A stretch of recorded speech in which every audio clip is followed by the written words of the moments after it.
there's one other thing. There's one other person who's a problem in here. It's you. You are, in fact, your own worst enemy. As you can see, I've given you 3 bullet points on this slide. If you take the Investment Management Association's global growth sector, which I take as a proxy simply because it's the one my fund is in, you'll see that in the 10 years from 2000 to 2010, they managed, the average fund manager there turned £1,000 into a princely sum of £1,074. Not very good, eh? But then if you look at the second bullet point, you can see that's from a study done of US investors. Their underperformance that they've got, which is about 7% below market, the average mutual fund investor, is blamed upon the performance of the fund. Yes, I've mentioned that, the fact that people trade too much, they hug the index. It's based upon the fees which people charge, which are too high, and their own poor timing. People make very poor timing decisions. There are only 2 types of people when it comes to market timing. Those who can't market time, and those who don't know they can't market time. There is no third group, basically. I mentioned at the bottom a final point, which is a thing called The Invisible Gorilla. It's a book, and it mentions a clip which you can find on YouTube about called The Invisible Gorilla.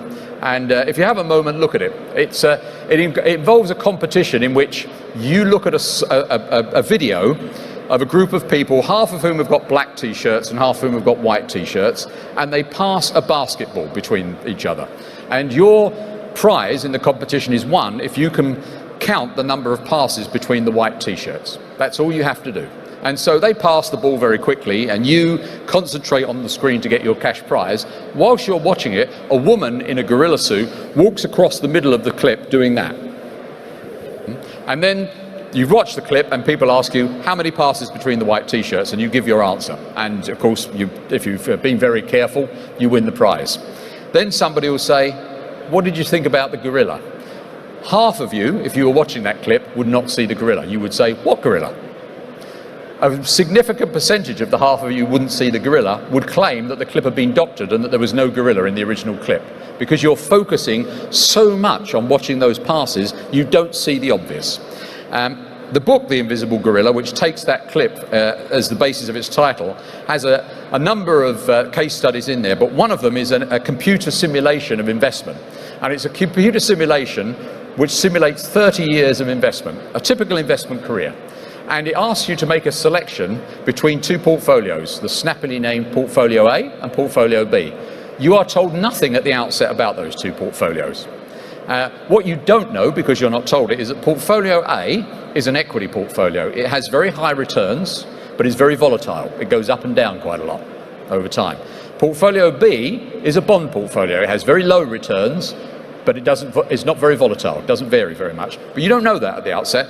You are asked to choose how you want to divide your assets between them at the outset, and then on a number of periods during the 30 years. It actually takes place over a day, this exercise, but you're given 30 years of data.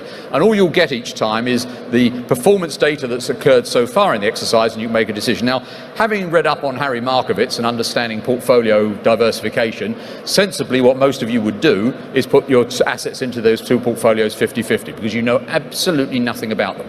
Then the exercise begins, but there's one other thing.